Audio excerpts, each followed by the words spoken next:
nos gusta presentar a la teoría política de Hobbes como la que va a justificar desde la tril, desde la doctrina, desde la teoría, un estado de sitio permanente. Un estado de sitio permanente. Decíamos recién que en Argentina, como en muchos países modernos, está esta figura extrema del estado de sitio en la cual se suspenden algunas garantías por un tiempo. Lo que nos gusta hacer con Hobbes es presentarlo como un teórico de un estado de sitio donde no se suspenden, sino que se arrancan, no algunas, sino todas las garantías y derechos, y no por un tiempo, sino hasta nuevo aviso. Hasta nuevo aviso. Sine die, dicen los latinos. Sine die, sin tiempo. Es decir, todo lo que haga falta, mientras dure el estado de excepción. Se suprimen las garantías que pudiera haber hasta que la crisis termine. Pero, como la crisis no tiene visos de terminar pronto, bueno, Carlos I tendrá el poder absoluto todo el tiempo que haga falta. Entonces, por supuesto que leer a Hobbes, como se hace en forma habitual como teórico del absolutismo, está bien. Lo que nos gusta es presentarlo como un autor del absolutismo no monárquico, sino del absolutismo en general.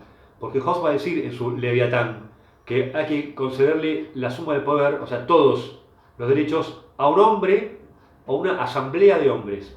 Dice literalmente. Conceder la suma de los derechos a un hombre, le hace Carlos I, le hace Cromwell, le hace Stalin, le hace Hitler, lo que fuere, concentrar todo el poder en un hombre o una asamblea de hombres. ¿Sí? Esas son las teorías de estados totalitarios. Las teorías de estados totalitarios. Entonces, no veamos a Hobbes como un teórico de la monarquía absoluta, que no está mal. Veámoslo como algo más amplio todavía, como un teórico de la figura del Estado absoluto. Ahí se da la mano con Maquiavelo, por lo menos Maquiavelo del Príncipe. Dijimos que Maquiavelo de los discursos es un Maquiavelo republicano, pero bueno, hemos trabajado sobre eso. No tienen en común demasiado como personas, pero sí en su pensamiento. Los dos parten, Hobbes y Maquiavelo, de una antropología sumamente negativa. Una antropología sumamente negativa. Maquiavelo, recordemos, decía que un hombre olvida más rápido la muerte del padre que la pérdida de la fortuna. Es una persona materialista, ávida de riquezas. Para Hobbes es algo similar. Uno va por la calle y ve candados, ve rejas, dice Hobbes. Entonces, para recapitular, mi madre parió mellizos, el miedo y yo. El miedo a un ataque exterior, a España, el miedo a una conmoción interior, la guerra civil. El primero no tuvo lugar, no se concretó, el segundo sí. Con lo cual, la doctrina hobbesiana, como hacemos en su presentación, está fundamentada en una pulsión primaria, la cual es el miedo. Acá cabe un pie de página, hay un autor, Bertolt Brecht, lo pueden googlear, que es muy interesante. Bertolt Brecht, ese que decía que no hay nada más peligroso, no hay nada más peligroso que un pequeño burgués asustado. No hay nada más peligroso que un pequeño burgués asustado. Esto del pequeño burgués remite al pensamiento materialista de Karl Marx, por supuesto, y bueno, por su condición racial y por su pensamiento no le pasó para nada bien. Durante la Alemania es un teórico antifascista, por supuesto. Ustedes por ahí recuerdan aquello de yo no soy judío, ustedes que se lo lleven, a mí no me importa, yo no soy comunista, a mí no me toca porque yo no lo soy, problema de ellos, yo no soy católico ni tengo problemas mentales, con lo cual que se lo lleven a donde quieran, no es mi asunto. Ahora me llevan a mí, pero ya es tarde. Este silogismo, perdón, este aforismo tan célebre es de la pluma de Bertolt Brecht. Entonces Bertolt Brecht va a decir, no hay nada más peligroso que un pequeño burgués asustado.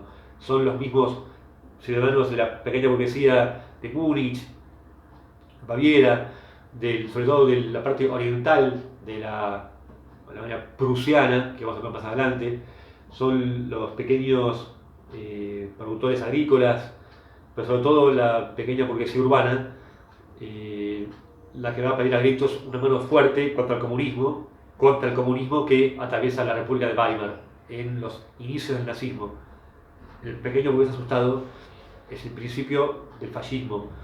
Y bueno, Hobbes, mucho tiempo antes, no digo que sea un autor fascista, no estoy diciendo eso, simplemente como el miedo puede ser motor de decisiones políticas desacertadas. Bien, a grandes problemas, grandes soluciones.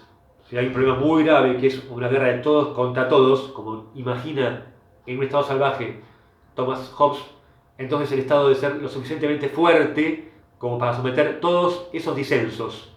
El problema, dice, no es el chaparrón aislado, no es el chaparrón aislado. El problema es la perspectiva de que va a llover todos los días. El problema no es el chaparrón aislado, sino la perspectiva de que va a llover todos los días. Hobbes está postulando un diluvio universal sin tiempo, que es para siempre, que nunca dejará de llover. Alguien se tomó la molestia de calcular que si llovía durante 40 días, en el diluvio universal, que está en la Biblia, se acaba el agua. No puede llover tanto tiempo seguido. Tanta agua no hay. Pero bueno, tomémoslo como metáfora esto del diluvio universal. Volviendo a Hobbes, ese diluvio permanente nos hace abrir un paraguas tan fuerte, tan pesado, que nos proteja a todos aún de nosotros mismos. El peligro de morir de forma violenta está a la vuelta de la esquina. ¿Por qué? Porque los hombres en principio son iguales en capacidades. El estado salvaje tienen más o menos la misma fuerza, más o menos, unos más fuertes, otros menos, pero en general no está David y Goliat. Son individuos que más o menos tienen la misma fuerza y la misma capacidad. Ese es el problema, porque si apenas A consigue con mucho esfuerzo vencer a B, va a aparecer C, sobre el cual va a establecer nuevamente una lucha que se va a multiplicar y va a ser sin cuartel, ¿sí? De todos contra todos. Esta forma de decir, por esta situación, esta consecuencia, que es a su vez un nuevo punto de partida con una nueva consecuencia y así sucesivamente, es mecanicista. Y a eso hacemos referencia al principio con que son autores justamente de carácter mecanicista. Si esto, si esto, a su vez esto otro. Esto va a entrar en crisis finalmente con la teoría kantiana de multicausalidad, que veremos más adelante. Y que Max Weber va a ser un continuador, por cierto, un neo-kantiano.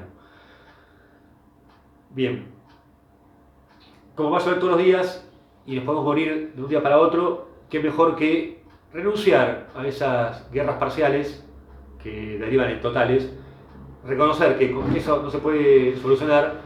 Entonces entra en la mente de los hombres un momento mágico en el cual abandonan el estado salvaje y deciden vivir en comunidad. Cuando decíamos que el contractualismo es un método y que los autores contractualistas no coinciden más que en eso, decíamos que imaginan un estado salvaje y un estado político o estado civil, y que entre ambos existe una bisagra o un cambio revolucionario de un estado a otro. En el caso de Hobbes es un poco más difícil justificar que el salvaje se ilumine de repente y que lleve a cabo esta transformación. Por eso se habla de momento mágico, hace un poco de agua ahí.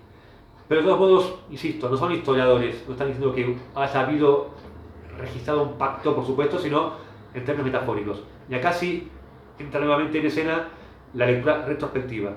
Él quiere justificar el poder de Oliver Cromwell. Él quiere justificar una monarquía sin corona, pero absoluta. Un estado absoluto, ya sea un hombre o una asamblea de hombres, con el poder absoluto concentrado. ¿Qué mejor que decir que el estado salvaje, y esto va a ser para subrayar, que el estado salvaje no es una entidad de carácter histórico, sino una característica antropológica del actor político. El estado salvaje no está superado, está latente, está larvado, ¿sí? Ahí chiquitito. En algún momento, nuevamente sale el capullo, ¿sí? Con lo cual, el estado salvaje debe postularse como una posibilidad latente que si uno no es lo suficientemente hobbesiano, si el Leviatán no es lo suficientemente monstruoso, nuevamente va a resurgir lo que Maquiavelo diría ese disenso, y tanto para uno como para otro aplicar el extremo de la fuerza, ¿sí? Porque lo que está en juego tanto en uno como en otro es la razón misma del Estado. Para Hobbes no puede haber disensos, para Hobbes no puede haber facciones. Hobbes no imagina a nada parecido a un partido político. No puede haber partidos políticos. Hay que determinar quién va a ser, de esto a muchos nos ocupa, vamos a decir la verdad, pero una vez que pactemos y le endiliguemos todas nuestras responsabilidades y todos nuestros derechos a ese Leviatán, a ese monstruo, por lo menos viviremos en comunidad de forma pacífica y mínimamente viviremos, podemos conservar la vida, que es el derecho o el elemento más básico que uno posee. Acerca de si los individuos al pactar transfieren todos sus derechos o se reservan el derecho de vida y muerte, es una discusión que aún no está zanjada. Algunos exégetas, o sea, algunos intérpretes de la obra de Hobbes van a decir que no, que el derecho de vida y muerte aún reposa sobre el individuo. Yo me inclino más a pensar, a coincidir con los autores que dicen que no, que el individuo cede hasta ese derecho, porque sabe que en definitiva es lo mejor que puede pasar. Pero eso requiere un acuerdo entre todos. Si un individuo o una facción se guardó algo, eso va a generar una crisis política. O dicho de otra forma, si hay un conato de rebelión, es culpa del Estado, que no asumió aún el mandato histórico que tiene de reprimir, pero encaramarse en su verdadera función. No olvidemos que el Leviatán es un monstruo bíblico. Hobbes va a escribir otras obras, entre ellas va a aparecer Behemoth. Behemoth y Leviatán son respectivamente monstruos bíblicos. Uno un mamut gigante, otro una ballena gigante, ¿sí? Entonces, la metáfora es maravillosa. El Estado es un monstruo, pero, iba a decir un monstruo bueno, no, un monstruo malo. Los monstruos nunca son buenos, si no, no son monstruos. Y ese paternalismo que surge de la pluma de Hobbes no es otro que el protectorado, el protector, ¿no? El Lord Protector, que decíamos hace unos minutos. Qué lejos estamos de la teoría de Agustín, según la cual el Estado, el monarca o el príncipe cristiano adquiere su prerrogativa por mandato divino. Qué lejos estamos también de lo que plantea Platón o de Aristóteles, aquello de la comunidad natural, de que por naturaleza el hombre pacta. Nada que ver. Para los contractualistas el hombre sí pacta, naturalmente no está llamado a vivir en comunidad, como quieren los griegos antiguos, nacen salvajes, pero por conveniencia, según veremos cada uno de ellos, por necesidad, van a adoptar un determinado código estructurado en un pacto, en un contrato, y eso va a dar lugar a esa teoría contractualista. En la próxima reunión trabajaremos sobre los aportes del sucesor en esta materia, que es John Locke.